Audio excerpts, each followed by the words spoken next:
Иә, қазіргі таңда мынау психологияны бұзатын адамның және де мынау жын сайтандарды өмір туралы дәстүр деген атты фильм осылай шыққаны көріп отырмыз. Оның да жастардың көп баруы, өте көп баруы, бұл да адамды былай қарағанда, енді ол бір фильм ретінде дегенмен де бұның бұндай фильмдерді шығармаған жөн. Өйткені бұл біздің жастардың психологиясын бұзады, және де оны біз көріп отырмыз. Кеше бір жерлерде сол жақта әлгі психологиясы бұзылып, жынданып айқайлап жатқан жастарды да көреміз.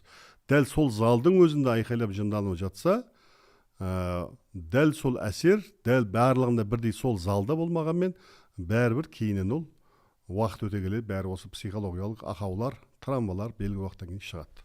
Сондықтан бұндай фильмдердің қарағанда қайта бізге пайдалы бұрынғы бабалардың ізімен жолын көрсететін нақты фильмдер шығарған дұрыс.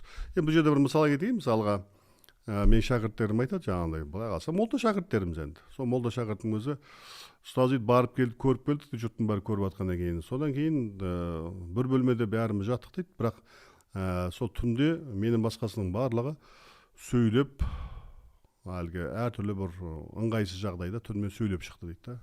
Және де менің түсіме де кіріп, бір жынға ұқсас біреулер кіріп, сендер бізге есік аштыңдар деп айтты дейді. Сондықтан бұндай адамның психологиясын бұзатын фильмдарға негізінде тосқауыл қойған жөн.